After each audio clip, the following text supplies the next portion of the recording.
उपस्थित सभी संघ के अधिकारी गण एवं मुंबई और आसपास से आए हुए सभी सुधी नागरिक बंधु माता भगिनी, मैं बैठकर इसलिए बोल रहा हूं कि मैं भाषण देने वाला नहीं हूं, मैं आपको जानकारी देने वाला हूं, आपसे बात करने वाला हूं। और बात भी कोई नई बात नहीं है, पुरानी बात है,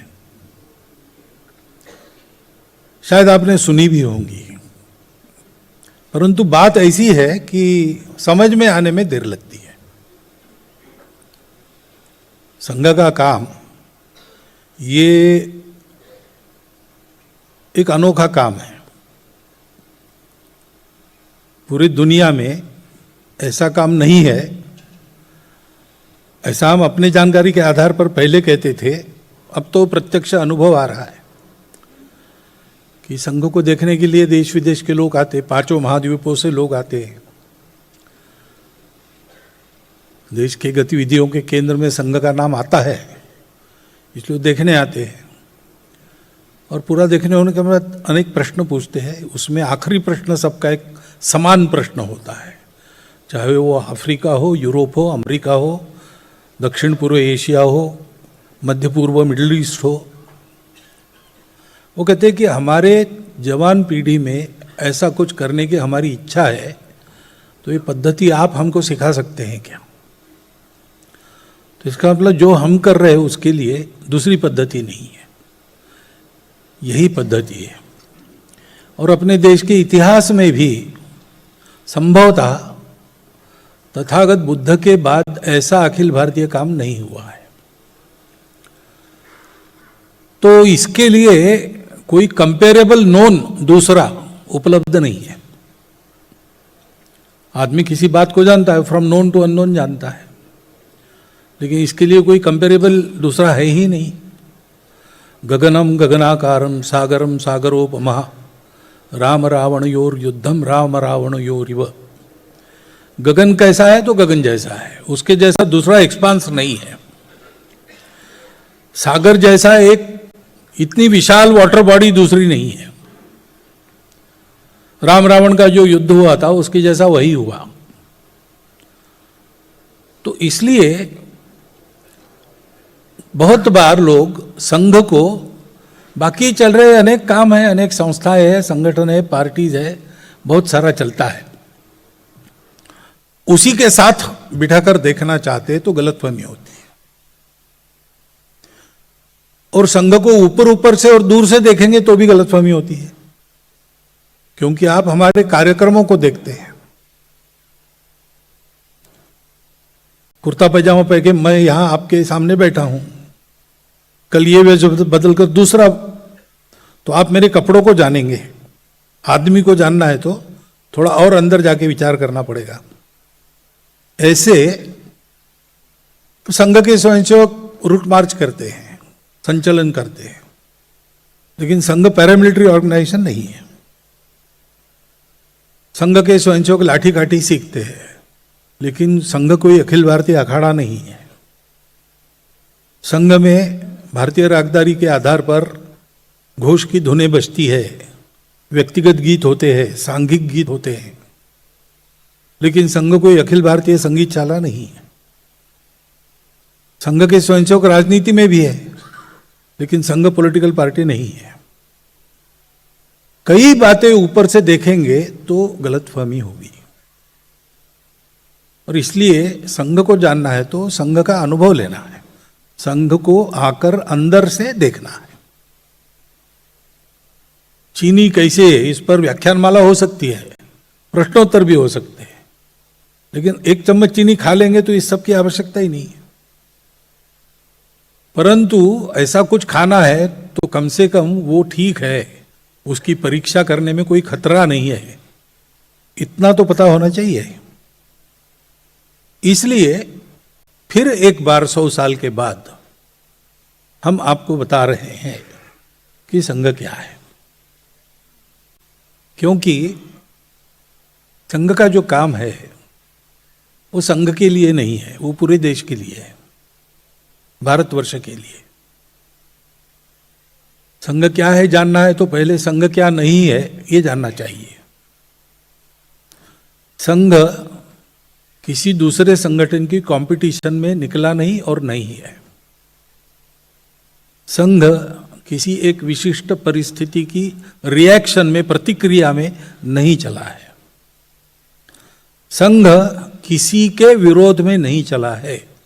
हमारा काम सर्वेषाम अविरोधेन, बिना किसी का विरोध किए करने का काम है, चलने वाला काम है। संघ को पॉपुलैरिटी नहीं चाहिए, संघ को पावर नहीं चाहिए। संघ चला है, जितने भी भले काम देश में चल रहे और आगे भी होंगे वो ठीक से पूरे हो जाए, इसलिए जो होना चाहिए वो करने के लिए संघ है। और इसलिए थोड़ा आपको इतिहास में जाना पड़ेगा। 1857 में स्वातंत्र्य युद्ध हुआ। अपने राजा थे, अपनी सेनाएं थी, सब कुछ था। पराक्रम हमारा सर्वश्रुत तब से है, उसके पहले से भी है, आज भी है। लेकिन सब होने के बाद भी हम अपने घर में विदेशियों से हार गए। तो विचार मंथन शुरू हुआ देश में। ऐसे कैसे हुआ? मुट्ठी भर लोग सागर पार से आए, हम पर राज कर रहे, और हम सब मिलकर लड़ते हैं तो भी हम हार जाते हैं। तो एक मत ये आया कि एक बार हार गए तो क्या गया, अभी तो हमने लड़ाई हारी है, मोर्चा हारा है, लड़ाई थोड़ी हारी है, फिर एक बार शस्त्र लेके प्रयास करेंगे। तो सशस्त्र अंग्रेजों से संघर्ष करके उनको भारत से निकाल देने का रास्ता, रिवोल्यूशनरी मूवमेंट, क्रांतिकारी आंदोलन, वो एक धारा चली। सुभाष बाबू के 1945 में अंतर्धान होने तक वो धारा चली। उसके बाद 47 में हमको स्वतंत्रता मिली तो उसका प्रयोजन नहीं रहा। लेकिन उस कालखंड में उस धारा ने हमको ऐसे दैदीप्यमान चरित्र दिए जिसको सुनकर आज भी हम प्रेरणा लेते हैं। दूसरा मत यह था कि ब्रिटिशों से हम इसलिए हार गए कि लड़ने वाले तो हम सब लोग थे, राजा थे, सेनाएं थी, लेकिन लोगों में राजनीतिक जागृति नहीं थी, पॉलिटिकल अवेयरनेस नहीं था। तो एक राजनीतिक आंदोलन चलना चाहिए जो सारे समाज को स्वतंत्रता के लिए खड़ा करेगा। और सर ओ एलन ह्यूम की प्रेरणा से, ब्रिटिश सरकार की योजना से एक सेफ्टी वॉल के नाते एक संस्था उत्पन्न हुई, इंडियन नेशनल कांग्रेस। लेकिन हमारे लोगों ने उसी को अपने आज़ादी के लड़ाई का बहुत प्रभावी हथियार बनाया, और उसके नेतृत्व में जो काम हुआ, बहुत बड़ी जन जागृति हुई। आदमी स्वतंत्रता के लिए रास्ते पर आए। जो कुछ करता था वो देश की स्वतंत्रता के लिए करता था, ऐसा वातावरण ला एक लंबे समय तक। चरखा चला चला के लेंगे स्वराज लेंगे, तो चला तो चरखा रहा है, कैसे क्या होगा? अरे भाई नहीं, ये चरखा चला इसलिए रहा है कि देश स्वतंत्र हो, ऐसा वातावरण था। उसके फलस्वरूप हमको स्वतंत्रता मिली। सशस्त्र एक तरफ से, दूसरा ये। परंतु हम देखते हैं कि राजनीतिक जागृति की वो धारा चलते चलते, पूरे देश की एक धारा थी, वो धीरे धीरे विभक्त हो गए। कोई बात नहीं, ये तो चलता है प्रजातंत्र में, और हर एक जितने आदमी उतने मत, ये तो रहता ही है। परंतु वो पवित्रता, शुद्धता और प्रभाव उस धारा का रहा नहीं। स्वतंत्रता के बाद धीरे धीरे अधपतन होकर कहाँ आ गई, मैं वर्णन नहीं करता, आप अनुभव कर रहे। तीसरी एक धारा थी, उन्होंने कहा कि भाई अंग्रेजों से टक्कर लेने की बात हो रही, तो क्या हम उनकी बराबरी कर सकते हैं? बाकी तो हम कर लेंगे, लेकिन एक समाज के नाते हम लोग एक समाज है क्या? इतने सारे भेद है, दकियानुसीपन है, रूढ़ी कुरीतियों का बोलबाला है, आपस में लड़ते हैं, स्वार्थ है, अशिक्षा है। इन सब से उबार कर अपने समाज को एक स्वस्थ समाज के नाते जब तक खड़ा नहीं करते, तब तक अंग्रेजों से लड़ने की कुव्वत ही नहीं होगी हमारी। और इसलिए समाज सुधार की धारा ये चली। राजा राम मोहन राय से लेकर बहुत सारे लोग उसमें थे। प्रामाणिकता से, निस्वार्थ बुद्धि से जीवन लगाकर लोगों ने काम किया, परंतु क्या हुआ, क्या दुर्भाग्य है पता नहीं, वो धारा पूरे समाज में एक द्वीप बनकर रह गई।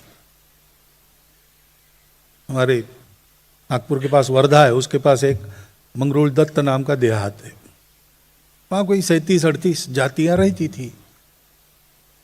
तो एक महात्मा वहां है 150 साल पहले, और उन्होंने जाति निर्मूलन का काम हाथ में लिया। महात्मा थे, सब उनका सम्मान करते थे, अभी भी करते हैं। लेकिन अब स्थिति ऐसी है कि वो 37-38 जातियां कायम है। जात न मानने वालों की एक 39वीं जात वहां पर एक है। और अब ऐसा क्यों हुआ, उसके कारणों में मैं नहीं जाता। सारे प्रयास शुद्धता से हुए, प्रामाणिकता से हुए, लेकिन ये हुआ। और चौथा प्रवाह था, वो कहते थे कि भाई हम अपने आप को भूल गए, अपने मूल तक चलो फिर से। हमको लगता है हम अपने मूल पर खड़े, ऐसा नहीं, हम भटक गए, इसलिए अपने मूल पर वापस चलो। स्वामी विवेकानंद, स्वामी दयानंद सरस्वती, ऐसे लोग थे। वो भी काम चला और अभी भी चल रहा है। परंतु कहीं ना कहीं देश की परिस्थिति में समाज को दिशा देने का, समाज में एक वातावरण बनाने का काम नहीं हो रहा है, ये ध्यान में आता है। ये आज की बात छोड़ दीजिए, जब ये चल रहा था तब भी इन सब चारों प्रवाहों में काम करने वाले जो मुख्य लोग थे, उनको एक बात अंदर से लगती थी। और संघ के जो निर्माता थे डॉक्टर हेडगेवार, उनको ये ध्यान में आया, क्योंकि वो जन्मजात देशभक्त थे। क्यों कहता हूं, क्योंकि मैट्रिक के क्लास में पढ़ रहे थे, मैट्रिक नहीं, प्राइमरी क्लास में, तीसरी में पढ़ रहे थे, तो महारानी विक्टोरिया के राज्यारोहण की शताब्दी ब्रिटिश साम्राज्य में मनाई गई। हम ब्रिटिश साम्राज्य में थे उस समय, हमारे यहाँ भी मनी।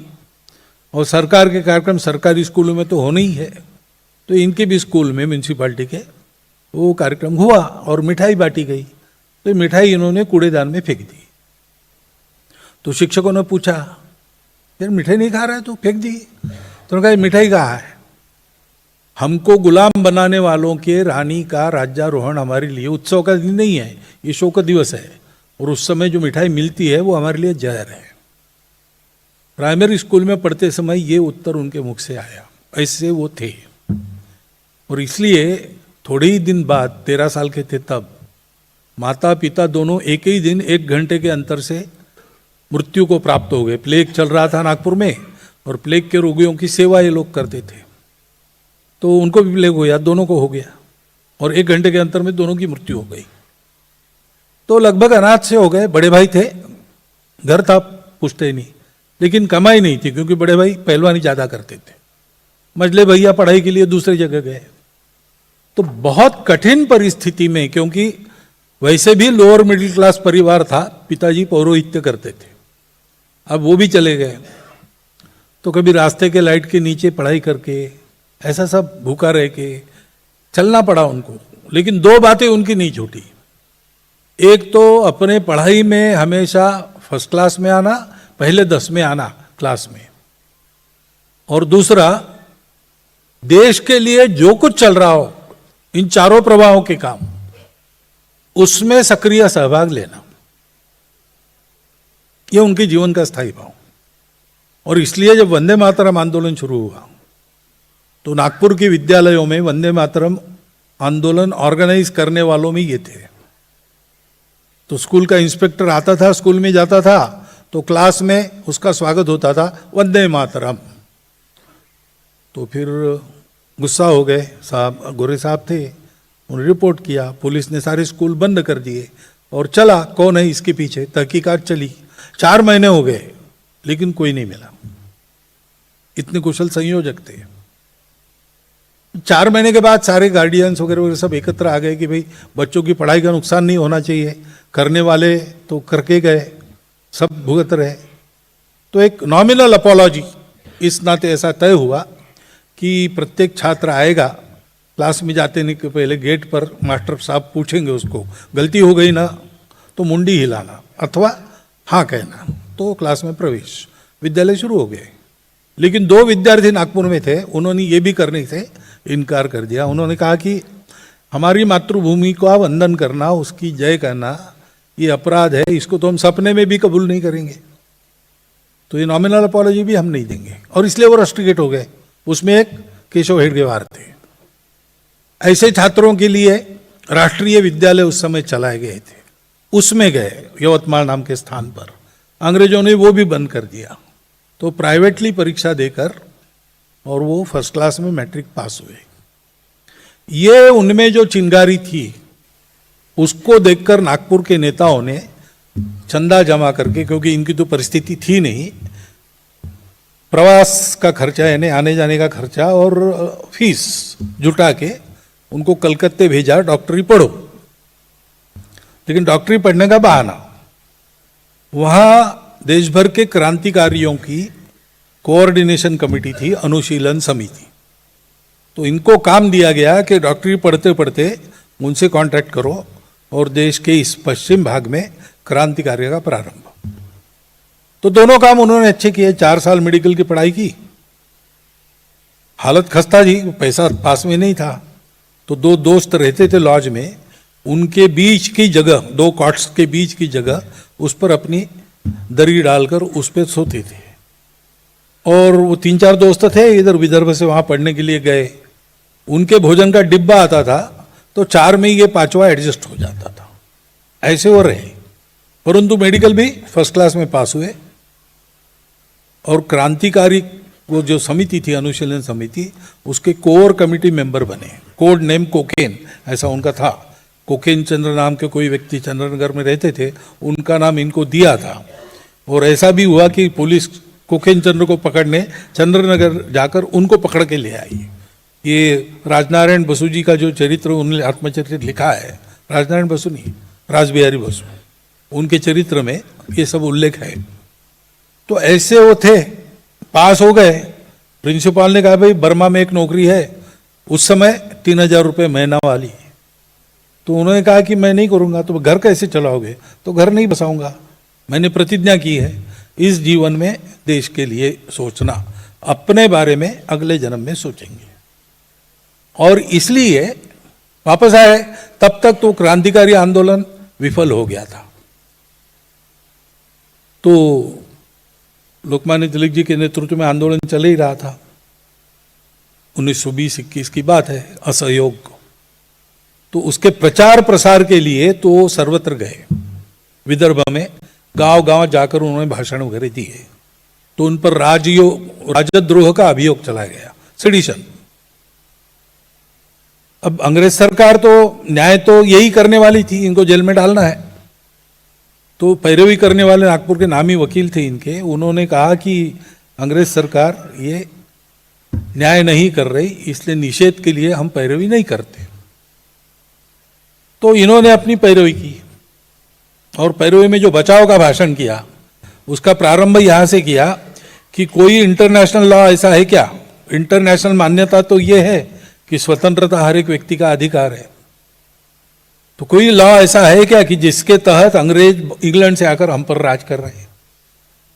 ऐसा कोई कानून हो तो बताओ। अर्थात ऐसा कोई कानून है नहीं, इसलिए आपका भारत पर राज करना ये इलीगल है, इसलिए आपका कोर्ट इलीगल है, आपके जज इलीगल है। मैं ये नहीं मानता कि आपको मुझे ट्राई करने का अधिकार है, मैं आपके राज्य को ही नहीं मानता।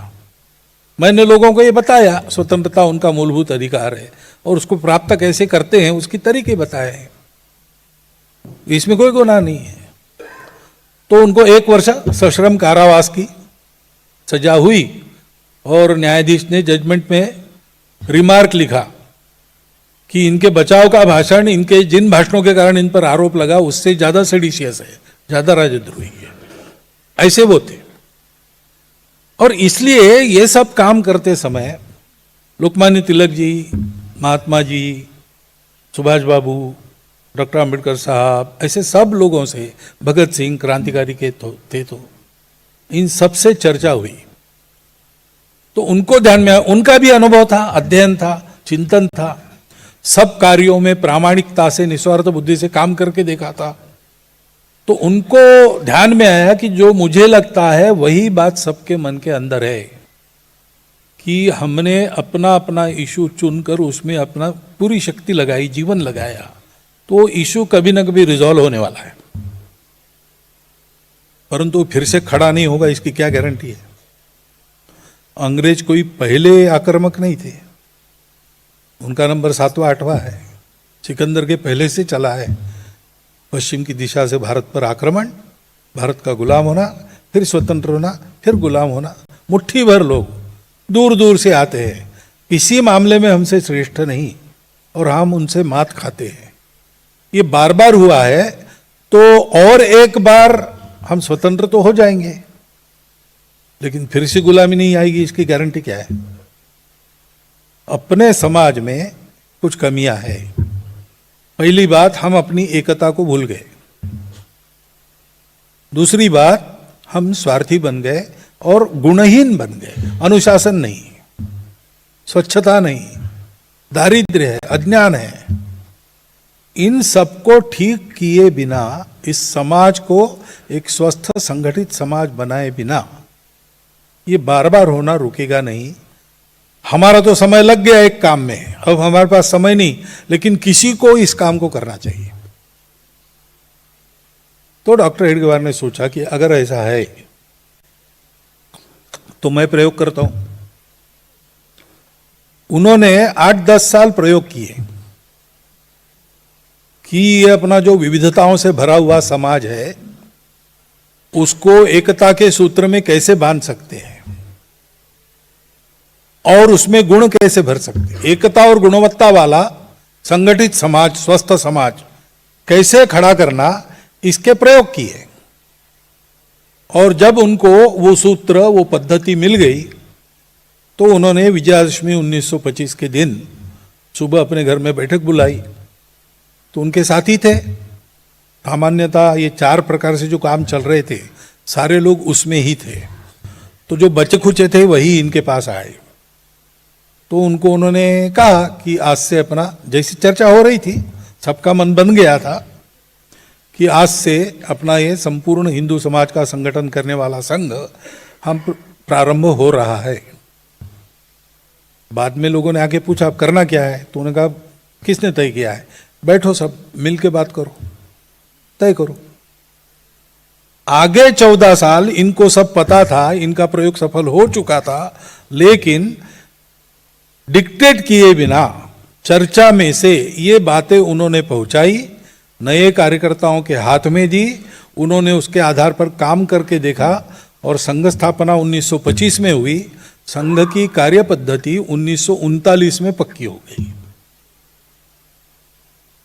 एक प्राकृतिक विकास है। घर में बालक आता है नया, तो उसका नाम तय नहीं रहता है।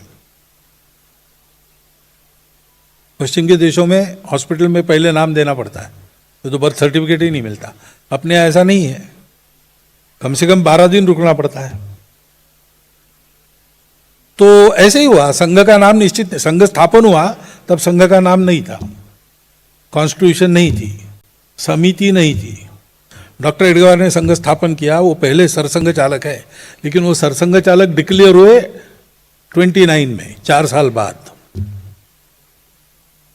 ऐसे संघ विकसित हुआ सामूहिक अनुभव के चिंतन के आधार पर, और चला। सब कामों को पूर्ण करने वाला काम। इसलिए मैंने कहा, बाइबल में एक वाक्य है, वैसे ही संघ के बारे में हम कह सकते हैं, Sangh has come to fulfil not to destroy. सब अच्छे कामों की पूर्णता जिससे होगी वो करने का काम संघ का काम है। संघ की ये जो मेथोडोलॉजी है, पद्धति है, वो आरएसएस है। जिसको आप आरएसएस कहते हो, आप कैसे कहते हो पता नहीं, बहुत से लोग कहते हैं कि नरेंद्र भाई प्रधानमंत्री है आरएसएस। प्रधानमंत्री है, उनकी एक पॉलिटिकल पार्टी है बीजेपी, वो अलग है, उसमें बहुत स्वयंसेवक है, प्रभावी भी है, लेकिन संघ की नहीं। संघ के स्वयंसेवक उसमें है, क्योंकि ये जो पूरे समाज को संगठित करने का काम है वो बहुत समय खाने वाला काम है और लग के करना पड़ता है। इसको करने वाले को दूसरे किसी काम की फुर्सत नहीं रहती। आप हमारे कार्यकर्ताओं में घर में जाकर उनके घर की माताओं को पूछिए तो कहेंगे इनको घर में ध्यान देने की फुर्सत ही नहीं है। हमारी एक मौसी जी थी, संघ के घर में ब्याही गई, तो वापस आने के बाद उन्होंने कहा कि मुझे पता नहीं था मेरी एक सौत है। सौत है? सब शॉक हो गए, पूछा कौन? तो बोले संघ। इतना लग के वो करना पड़ता है, तो दूसरे कामों के लिए समय ही नहीं बचता। इसलिए संघ ने पहले से तय किया है कि संपूर्ण समाज को संगठित करने के अलावा संघ को दूसरा कोई भी काम नहीं करना है, और ये काम पूरा होने के बाद और कोई दूसरा काम संघ नहीं करेगा। तो फिर देश के लिए बहुत सारी बातें होनी है, वो कौन करेगा? ऐसा लोग पूछते थे, तो डॉक्टर साहब बताते थे संघ कुछ नहीं करेगा, स्वयंसेवक कुछ नहीं छोड़ेंगे, वो सब करेंगे। वो सब करेंगे, वो उनका है, स्वतंत्र है, स्वायत्त है, स्वावलंबी होगा, अलग है। 1,30,000 से ऊपर छोटे बड़े सेवा कार्य बिना सरकारी पैसा लिए समाज के सहयोग से, जहां जितना आवश्यक है उतना अपनी चमड़ी अपना समय खर्चा करके, अपनी चमड़ी घिसकर अपना दमड़ा खर्चा करके स्वयंसेवक करते हैं। वो सेवा संघ की नहीं, स्वयंसेवकों की है। सब क्षेत्रों में स्वयंसेवक काम कर रहे हैं, लेकिन वो उनके कार्य अपने अपने स्वतंत्र, अलग, स्वायत्त, स्वावलंबी कार्य है। जैसे चर्चा होती है वैसा संघ का कोई डायरेक्ट या रिमोट कंट्रोल उन पर नहीं है। संघ कंट्रोल किसको कर सकता है? कंट्रोल की है क्या हमारे हाथ में? ये हमारे कार्यकर्ता लोग साथ में बैठे एक सभागृह में, उन्होंने कल काम बंद कर दिया, तो मैं क्या कर सकता हूं उनका? हमारा मन मर्जी और दोस्ती के आधार पर चलने वाला काम है, उसमें कोई कंट्रोल की बात ही नहीं होती। स्वयंसेवक है, आते जाते रहते हैं, बातचीत होती रहती है, अच्छा काम है तो हम सबको मदद करते हैं, उनको भी करते हैं। और अब हमारी शक्ति है तो राष्ट्र के बारे में हमारा एक विचार है, उस विचार के अनुसार बातें होंगी, इसके लिए हम प्रयास करते हैं। उस विचार के अनुसार जो विचार रखते हैं उनको लाभ होता है, जो नहीं रखते उनको नहीं होता है। हम किसी को लाभ पहुंचाने के लिए वो काम नहीं कर रहे, हमको लगता है देश के लिए अच्छा है इसलिए करते हैं। तो पहली बात ये समझना कि संघ और ये सारे विविध कार्य जिसमें आपको स्वयंसेवक दिखते हैं और ये संघ का है, संघ का है, संघ का है, सब लोग कहते हैं, वैसा नहीं है। इसको छोड़ के संघ को देखिए। संघ यानी वो मेथोडोलॉजी जिसको शाखा कहते हैं, 1 घंटा रोज का व्यायाम है शरीर मन बुद्धि का। आप अपने आप को तंदुरुस्त रखने के लिए रोज व्यायाम करते हो, शक्ति रहे इसलिए रोज 2 बार कम से कम खाते हो। जो छात्र है वो रोज पढ़ाई करते हैं। से देश का काम करना है, योग्य रहकर करना है, योग्य बनकर करना है, तो उसके लिए भी एक व्यायाम है। वो व्यायाम हम उसको शाखा कहते हैं। 1 घंटे का समय निकालना और सब भूलकर भगवे झंडे के तले अपने भारत का विचार मन में रखते हुए, उसके प्रति भक्ति मन में रखते हुए, जो आएंगे साथ में वो कौन है, किस जात पात के है, क्या नाम है, कितना कमाते हैं, कितना पढ़े, कुछ नहीं, वो हमारे अपने हैं। ऐसे उनके साथ मिलकर शरीर मन बुद्धि को सशक्त बनाने वाले व्यायाम करना, ये रोज करना। और ऐसे तैयार होने के बाद समाज के हित का अपनी रुचि क्षमता प्रकृति के अनुसार कोई काम चुनकर उसमें लग जाना। तो संघ चलाने में जो लगते हैं वो संघ के अंग हैं। और इसलिए संघ को देखना है तो संघ की शाखा देखिए, संघ के कार्यकर्ता देखिए, उन कार्यकर्ताओं के घर परिवार देखिए, तो आपको संघ का फील आएगा। संघ के अनेक कार्यक्रम होते हैं, शिविर वगैरह होते हैं, संघ शिक्षा वर्ग लगते हैं, उनमें भी हम देखने के लिए लोगों को बुलाते हैं। वहां आना, 2 दिन रहना, अंदर से सब देखना, चाहे जिससे चाहे जो प्रश्न पूछना, बात करना, जो कुछ जानना है जानिए। संघ के लोगों के साथ शाखा वगैरह इसको 1-2 साल ठीक से देख के फिर तय कीजिए। क्योंकि और एक बात है समझने के लिए कठिन, संघ को समाज में अलग संगठन खड़ा नहीं करना है, एक और प्रभावी ग्रुप, प्रेशर ग्रुप, ऐसा नहीं करना है। क्योंकि संघ का पहला सिद्धांत यह है, देश के भाग्य में परिवर्तन तब आता है जब उसका पूरा समाज एक और गुणवान बनता है। नेता, नारा, नीति, पार्टी, अवतार, सरकार, विचार, महापुरुष, तत्वज्ञान, ये सब सहायक है, वो कारण नहीं बनते। कारण समाज है, समाज मालिक है जिसने इन सबको उत्पन्न किया है समाज चलाने के लिए।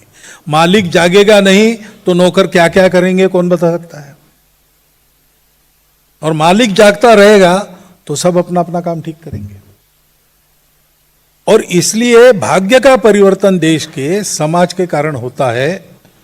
जितने देश बड़े हुए और कुछ नीचे भी गिर गए, पुरानी बात नहीं कर रहा हूं, आधुनिक काल की, तो अमेरिका है, ब्रिटेन है, फ्रांस है, जापान है, चीन है, क्यूबा है, जर्मनी है, इन सबके उत्थान पतन का गत 100 वर्षों का इतिहास आप देख लीजिए। उस पर लेखन भी है, पुस्तक भी मिलेगी आपको। तो आपको ध्यान में आएगा कि वहां का समाज तैयार हुआ, उसको पहले तैयार किया गया, बाद में उनका उत्थान हुआ। और इसलिए व्यवस्था, हमको लगता है अपने देश में ये व्यवस्था गलत है, वो इसका परिवर्तन हो। व्यवस्था बदलने से समाज नहीं बदलता। लाल बत्ती है इसलिए लोग ट्रैफिक रूल पालन करेंगे, ऐसा कभी होता नहीं। लोग ट्रैफिक रूल पालन करते हैं इसलिए लाल बत्ती चलती है। आप मुंबई में हैं, आप कलकत्ता में जाइए, आप दिल्ली में जाइए, बंगलोर में जाइए, चेन्नई में जाइए, ट्रैफिक को देखिए, अलग अलग दिखता है, सब जगह लाल बत्ती है, लेकिन लोगों की आदत अलग अलग है। और इसलिए संपूर्ण समाज को संगठित करना, किसी को नहीं छोड़ना। जो आज हमारा विरोध करते हैं वो भी हमारे इसी अपने समाज के अंग है, उनको भी संगठित करना ही है। वो विरोध करते ठीक है, हम किसी का विरोध नहीं करते। प्रामाणिक विरोध का हमको लाभ होता है। जो प्रामाणिकता से विरोध करते हैं उनको सत्य पता चलने के बाद वो विरोध छोड़ देते हैं। हमको तो सबको संगठित करना है। और इसलिए और एक प्रश्न आता है, अभी आप कह रहे हैं सबको संगठित करना, और थोड़ी देर के पहले आपने कहा संपूर्ण हिंदू समाज, तो हिंदू समाज बाकियों को क्यों छोड़ दिया? अब ये यहां थोड़ी समझने की बात आती है। हम कहते हैं कि भारत में हिंदू ही है और कोई है नहीं। हिंदू है यानी क्या है? हिंदू कहने से हम उसको रिलीजन न माने, पूजा पाती कर्मकांड न माने। हिंदू एक विशिष्ट समुदाय का नाम नहीं है।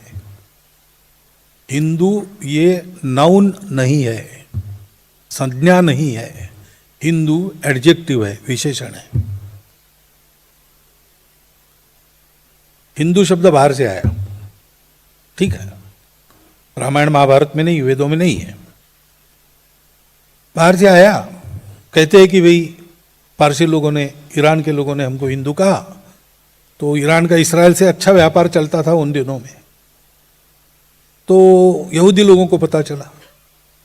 अब हमारे व्यापारिक संबंध भी रहते थे, तो हमारे पश्चिम किनारे पर जो व्यापारी थे, जिनके जहाज उधर जाते थे आते थे, उनको पहले पता चला कि हमको हिंदू कहा जाता है। जाता है तो जाता है, क्या है, हमको सौदे से मतलब है। लेकिन फिर जैसे इंटेलेक्चुअल्स बाहर की चीजें जल्दी पकड़ते हैं, तो उस समय के जो बौद्धिक थे उनके पास वो शब्द आया, तो हमारे ग्रंथों में आया, लोगों में नहीं था। हमारे पास एक ही शब्द था, मानव। धर्मशास्त्र लिखे गए, मानव धर्मशास्त्र, हिंदू धर्मशास्त्र नहीं है। लोक भाषा में जब कोई शब्द आता है संत उसको पकड़ते, क्योंकि वो लोगों की आता है संत उसको पकड़ते, क्योंकि वो लोगों की भाषा में बात करोगे उससे। तो पहली बार इस शब्द का उपयोग करने वाले संत का नाम है श्री गुरु नानक साहब जी। आक्रमण हुआ पंजाब पर बाबर का, तो शाहपुरा नाम के स्थान पर गुरु नानक देव जी उपस्थित थे और उन्होंने वो देखा सब अत्याचार नरसंहार, और उन्होंने वर्णन लिखा है। तुर्कस्तान खसमाना किया, हिंदुस्तान डराया, हिंदुस्तान शब्द का उपयोग किया है। सच की वाणी आंखें नानक, सच समालसी सच की बेला, काया कपड़ टुक टुक होसी, हिंदुस्तान समालसी बोला, ऐसा उन्होंने कहा है। आगे चल के उसमें ऐसा लिखा है उन्होंने कि इतने अत्याचार हुए कि न हिंदू महिलाओं का शील बचा, न मुस्लिम महिलाओं की अस्मत बची। क्योंकि बाबर का आक्रमण हुआ तब सल्तनतें हो चुकी थी, 11 सुल्तान शायद हो चुके थे, तो हिंदुओं से मुसलमान बने भारतीय वहां थे। बाबर ने उनको भी पीटा और इसलिए दोनों की महिलाओं पर अत्याचार हुए। अब देखिए, मुसलमान एक उल्लेख किया तो हमारे समझ में आता है कि भाई अल्लाह, कुरान और पैगंबर, ये तीन को मानना ही पड़ेगा, नहीं तो आप मुसलमान नहीं हो। तो एक स्पेसिफिक वर्णन है मुसलमान कहने बाद ये तीन, यही सही है, दूसरा गलत है, ऐसा मान के चलते हैं। भक्ति में ऐसी निष्ठा होती है। लेकिन बाकी ऐसे लोग थे वहां, वैष्णव थे जो विष्णु को ही मानते, शैव थे जो शिव जी को ही मानते, जैन थे, बौद्ध थे, शाक्त गाणपत्य सौर सब थे। लेकिन उनका अलग अलग उल्लेख नहीं किया, उन सबको एक नाम में गुरु नानक देव जी ने बांध दिया, हिंदू। तो क्या अंतर हुआ? तो एक ही अंतर है, इनके सबके अलग अलग देवी देवता है, अलग अलग कर्म कांड है, अलग अलग उपासना पद्धति है, अलग अलग गुरु भी है, उस पर सब पक्के रहते हैं। लेकिन सब ये मानते हैं कि मेरा मेरे लिए है वो ठीक है, लेकिन तुम्हारा तुम्हारे लिए है। तो तुम भी वही पहुंचने वाले हो जहां मैं पहुंचूंगा। हो सकता है तुम देर से पहुंचो या तुम जल्दी पहुंचो, हो सकता है तुम्हारा रास्ता ज्यादा आसान हो, मेरा कठिन है। लेकिन मनुष्य जितने उतने रास्ते हो सकते हैं, सबको जाना एक ही जगह है। अब जिनको याद है शिव महिम्न स्तोत्र याद कीजिए। रुचि नाम वैचित्र्यात रुजु कुटिल नाना पथयुताम। रुचि वैचित्र्य, अलग अलग प्रकार की रुचि होने के कारण अनेक प्रकार के रास्ते होते हैं, सीधे साधे, टेढ़े मेढ़े, अच्छे, थोड़े से गड़बड़, सब होता है। नृणाम एको गम्य, मनुष्यों को एक ही जगह जाना है। त्वम असि, तुम्हारे पास, हे भगवान। कैसे? पयसाम अर्णवई हुआ। जैसे विश्व में कहीं भी गिरे पानी पृथ्वी पर तो जाएगा सागर में, वैसे सब लोग पहुंचने वाले हैं। किसी का रास्ता गलत नहीं है। सबका सम्मान करो, सबका स्वीकार करो, अपनी श्रद्धा पर पक्के रहो, दूसरी की श्रद्धाओं का सम्मान स्वीकार करो, मिलजुल कर रहो, ये मुख्य बात है। रहते समय ऐसे रहो कि अपने से दूसरों को कष्ट न पहुंचे। सब पापस्य अकरणम कुशलस्य उपसंपदा सच्चित्त परियोदपनम एते बुद्धानुशासनम। तो कोई पाप नहीं करना। पाप क्या होता है? पुण्य पर उपकार, पाप पर पीड़ा। परहित सरिस धर्म नहीं भाई, पर पीड़ा सम नहीं अधमाई। ये करो और कुशलस्य उपसंपदा, अपना पेट भरो। लेकिन कैसे? कुशलता पूर्वक, यानी दूसरे किसी को कष्ट न देते हुए अपना पेट भरो। और ऐसा रहकर क्या करना है? सच्चित्त परियोदपनम, अपनी चित्त शुद्धि करते जाओ। ये बुद्ध का अनुशासन है, ये हिंदुओं का यही अनुशासन है सारा। गुरु नानक जी जो नहीं, कीरत करो, नाम जपो, वंश करो, यही कहा है। सब लोग ऐसा जो ये मानते हैं, ये हमारा स्वभाव है और आज नहीं है, आदिकाल से है। भारत राष्ट्र के नाते इस स्वभाव के कारण खड़ा हुआ है। हम नेशन नेशन कहते हैं, नेशन के पीछे स्टेट होता है, स्टेट बदला तो नेशन बदला, ऐसा नहीं है। भारत का विकास क्रम एकदम अलग है। हमारे ऋषि मुनियों को एक सत्य मिला कि अस्तित्व दिखता अलग अलग है लेकिन मूल में एक ही है, एक से ही सारा निकला है। इसका मतलब है हम लोगों का आपस का जो व्यवहार है वो सौदे के आधार पर नहीं चलेगा, लेन देन के आधार पर नहीं चलेगा। हम लोग एक दूसरे के हैं, अपनेपन के आधार पर हमको चलना है। फर्क है, आप मेरा भला करो तो मैं आपका भला करूंगा, आप नहीं करोगे तो मैं भी नहीं करूंगा। आप आड़े आओगे तो मैं हटा दूंगा, हटेंगे नहीं तो काट दूंगा। सौदे में ऐसा होता है, यहां ऐसा नहीं है। आप मेरा भला करते हो, बुरा करते हो, लेकिन आप मेरे अपने हो तो मैं बने तक आपका भला ही करूंगा। अब इसके कारण नुकसान भी हुआ है, लेकिन हमने ये नहीं छोड़ा है। तब से अभी तक कितने उतार चढ़ाव आए, कितनी परिस्थितियां आई, लेकिन हमारे अपने नष्ट होने की जोखिम लेकर भी हम लोगों ने एक बात कायम रखी है, वो ये स्वभाव है। बाकी सब बदल जाता है लेकिन ये नहीं बदलता, हिंदुस्तान का सनातन स्वभाव है। ऋषि मुनियों ने सोचा कि सब अपने हैं, तो ये जो एक बात मिली जिसके कारण शाश्वत सुख मिलता है, सब प्रकार का ज्ञान अपने आप हाजिर हो जाता है, ये सारी दुनिया को देनी चाहिए। देनी है तो इक्के दुक्के का काम नहीं है, सारी दुनिया को सिखाना तो एक पूरा उपकरण खड़ा करना पड़ेगा। तो पूरे देश में विचरण करते हुए गांव गांव जाकर उन्होंने समाज को इसमें दीक्षित किया, जागरूक किया, इसमें प्रशिक्षित किया और वैसे जीवन बनाए। आज हम घुमंतु जमात कहते हैं ना, हो सकता है उस प्राचीन समय में ये लोग अपने घर को छोड़कर गृहस्थ होने के बाद भी एक जगह न रहने का व्रत लेकर समाज को तरह तरह की बातें सिखाने का काम घूम घूम कर करने वाले थे। ये राष्ट्र के निर्माताओं में से एक थे, ऐसा लगता है।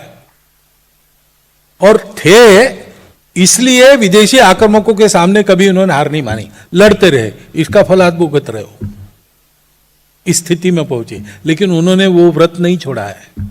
आज भी अपना काम करने निकलते तो पूजा करके निकलते। वो कहते कि ये तो हमारा धर्म है। धर्म ये बात है, भारत धर्म प्राण है। वो जानता है कि सब कुछ एक है, इसलिए सबको साथ में चलना है, किसी को छोड़ना नहीं है। सर्वे पि सुखिनः सन्तु सर्वे सन्तु निरामया। और ऐसा करना है तो एक अनुशासन चाहिए व्यवहार का। अकेले रहना तो कोई अनुशासन नहीं है, कैसी भी मनमानी कर सकते आप। लेकिन आपको सब में रहना है तो फिर नियम है, कानून है। सबके हित के लिए जो आवश्यक है वो करना, अपनी कुछ बातें पीछे रखनी पड़े तो पीछे रखना। सृष्टि जिसके कारण चल रही है, जब से जन्मी तब से अब तक, वो धर्म है, वो नियम है। सृष्टि के साथ ही जन्मा है, उसके चलने का नियम, उसके बनने का नियम और काम समाप्त होने के बाद उसके वापस जाने का नियम, ये तीनों मिलके वो धर्म ही है। और प्रत्येक चीज को धर्म है। धर्म निरपेक्षता ये गलत शब्द है, पंथ निरपेक्षता होना चाहिए। धर्म से कोई किसी की छुट्टी नहीं। इसमें पानी भरा है वो धर्म है, इसको खोल के मैं उल्टा कर दूं तो पानी बह जाएगा, कोई रोक नहीं सकता, क्योंकि पानी का बहना धर्म है, आग का जलाना धर्म है। धर्म स्वभाव है, धर्म कर्तव्य है, धर्म इहलोक परलोक दोनों में सुख देता है। धर्म सबकी धारणा करता है, सबको उन्नत करता है, बिखरने नहीं देता है। यह धर्म जिस सत्य के आधार पर खड़ा है वो अस्तित्व की एकता का सत्य है। और इसलिए व्यवहार में करुणा अपेक्षित है। करुणा वही कर सकता है जिसका चित्त शुद्ध हो, विकारों से मुक्त हो, जिसका कोई स्वार्थ नहीं। संवेदना उसी की उत्कट होती है। उसके लिए अंतर्बाह्य शुचिता चाहिए और उसके लिए जीवन का तपस करना है, श्रीमद् भागवत ने कहा है 4 पैर है, सत्य, करुणा, शुचिता, तपस, जिस पर धर्म खड़ा है। दुनिया को ये धर्म देकर उपकार करने के लिए, लेकिन मैं उपकार कर रहा हूं ये अहंकार न रखते हुए, भारत का जन्म है, भारत उसके लिए चलता है। एतद्देश प्रसूतस्य सकाशादग्र जन्मनाथ स्वम स्वम चरित्रम शिक्षेरन पृथ्व्याम सर्वमानव। और इसके लिए जो व्रतस्थ होकर चलते हैं, जीवन के नियम पालन करते हैं, वो हिंदू है। इस धर्म के आधार पर जो आचरण है वो आचरण पीढ़ी दर पीढ़ी चलता रहे, इसलिए उन्होंने एक संस्कृति विकसित की। लाख लाख पीढ़ियां लगी तब हमने यह संस्कृति उपजाई, कोटि कोटि सिर चढ़े तभी इसकी रक्षा संभव हो पाई। वो संस्कृति हम सबको जोड़ती है। भाषा है हमारी अनेक है, बाहर से भी कुछ भाषा आती है, आ गई है। देवी देवता अनेक है, बाहर से भी आए होंगे। खान पान रीति रिवाज, देश का भूगोल अलग अलग है तो अलग अलग रहेगा ही। 10,000, 12,000, 15,000 कितना वर्ष चला है मालूम नहीं आधुनिक भारत के पूर्वजों का दौर, लेकिन उसमें ये सब अलग अलग हो ही जाता है। इसमें से कोई बात हमको जोड़ती नहीं है, वो हमारी विशिष्टता है, सम्मान्य है, स्वीकार्य है। परंतु इसके ऊपर, इसके परे हम सब लोगों की एक पहचान है। उस पहचान को हम हिंदू कहते हैं, क्योंकि ये कंटेंट बताने वाला वही शब्द है, दूसरा नहीं है। ये सर्वपरिचित है और ये हमारे समाज को चिपक गया है। मैं कभी मुसलमानों से संवाद करता हूँ, ईसाइयों से संवाद करता हूँ, तो आप भी हिंदू हो कहने से वो कह रहे हैं हम बिल्कुल हिंदू नहीं है। ठीक है भाई, क्या है, हिंदवी है, वही बात है। हमको लोग सलाह देते आप जरा भारतीय कहते रहो। अरे भाई, एक समानार्थी बात है। कोई भारतीय कहता है हमारा कोई ऑब्जेक्शन नहीं, हम सहमत है। हिंदवी कहते हो, हम सहमत है। लेकिन जानो कि हिंदवी होना यानी क्या, भारतीय होना यानी क्या। केवल इस देश के नागरिक होना नहीं है, एक स्वभाव है भारत का। भारत भूगोल का नाम नहीं, वो स्वभाव का नाम है।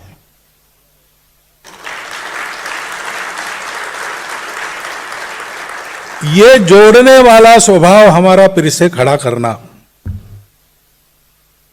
और निस्वार्थ बुद्धि से, प्रामाणिकता से सब मिलकर अनुशासनबद्ध होकर देश को बड़ा करना, क्योंकि हमारा देश बड़ा होने से देश, दुनिया बड़ी होगी। एतद्देश प्रसूतस्य सकाशादग्र जन्मनाथ स्वम स्वम चरित्रम शिक्षेरन पृथिव्याम सर्वमानव। सबसे प्राचीन होने के नाते हम अग्रज है। इस देश में जन्मे हम लोगों का चरित्र ऐसा होना चाहिए कि दुनिया के लोग आएंगे और हमारा चरित्र देखकर अपने जीवन की विद्या सीखेंगे। उदाहरण से लोगों को सिखाना। हम दुनिया के, हम महाशक्ति नहीं बनेंगे। महाशक्ति अब डंडा चलाती है, चला ही रही है, देख ही रहे हम। ऐसा हमको नहीं बनना है ना। हम विश्व गुरु बनेंगे और भाषण से नहीं सिखाएंगे, डोमिनेशन से नहीं सिखाएंगे। We will lead from within, we will lead by example. स्वम स्वम चरित्रम शिक्षेरन, ऐसा हमारा भारतवर्ष है। उसका ये प्रयोजन है। दुनिया में भारत इसके लिए अस्तित्व में आया। इस प्रयोजन की जब जब आवश्यकता उत्पन्न होती, भारत बड़ा होता है। ये अपना इतिहास है, देख लीजिए। और फिर वो समय आया है। 2000 साल अनेक प्रकार के प्रयोग करके अब दुनिया लड़खड़ा रही है। बातें उनके भी पास है, 4 में से 3 बातें उनके भी पास है, लेकिन एक बात जोड़ने वाली उनके पास नहीं है। उनको अर्थ काम पता है। अर्थ और काम के पीछे लगकर कभी आदमी ऊब जाता है तो उससे मुक्ति चाहिए, मोक्ष भी पता है। परंतु अर्थ काम को साधते हुए मोक्ष की ओर चलाने वाला धर्म उनको पता नहीं है। उनको रिलीजन मालूम है, धर्म नहीं मालूम। धर्म और रिलीजन अलग है। व्यक्ति का हित, इंडिविजुअलिज्म मालूम है। समाज का हित, सोशलिज्म मालूम है। सृष्टि का हित, पर्यावरण मालूम है, लेकिन व्यक्ति का हित, समाज का हित, व्यक्ति के हित के लिए उसकी उन्नति, समाज के हित के लिए उसका विकास और पर्यावरण की हानि भी ना हो, ये सब एक साथ कैसे करना उनको परमेष्ठी पता नहीं है, और हमको पता है।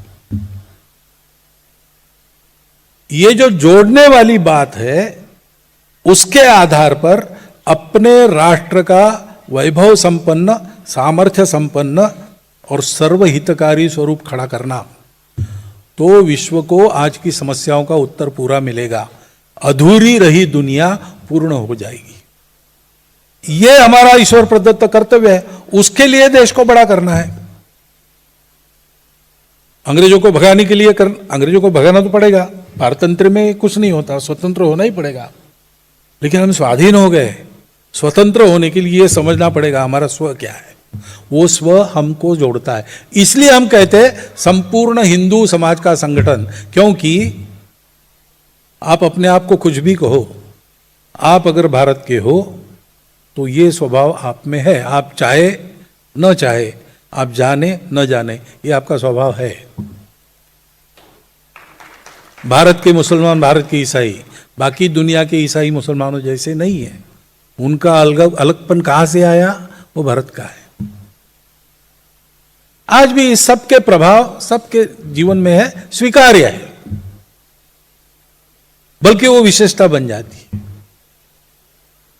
और इसलिए हम कहते हैं कि भाई 4 प्रकार के हिंदू है और तो कोई है नहीं।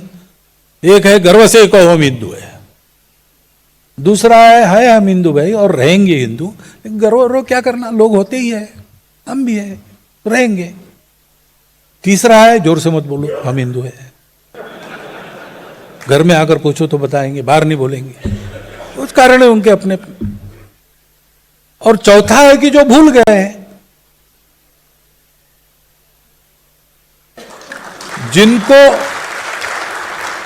जिनको भुला दिया गया है वो भूले रहे, ऐसी व्यवस्था होती है, करने वाले लोग हैं, और भी लोग भूल जाए और उधर शामिल हो जाए, ऐसा प्रयास चल रहा है। क्योंकि भारत बड़ा होगा तो दुनिया के स्वार्थी शक्तियों के स्वार्थ के दुकान बंद हो जाएंगे, इसलिए सब अपने से दोस्ती भी करते हैं और सब अपनी दुश्मनी भी समय समय पर दिखाते हैं। तो सामर्थ्य संपन्न राष्ट्र इन सब का उपाय है, और सामर्थ्य संपन्न राष्ट्र के लिए संगठित गुणवान समाज चाहिए, और पूरा समाज चाहिए, छोड़ना किसी को नहीं है। बस परीक्षा में 4 प्रश्न है, 2 आसान है, 2 जरा कठिन है, तो आसान प्रश्नों का पहले उत्तर देना, बाद में कठिन प्रश्नों को भी सुलझाना ही है। इसलिए हिंदू समाज का संगठन ये काम लेके संघ चला है। और वो संगठन कैसे होगा, तो समाज फैशन से चलता है।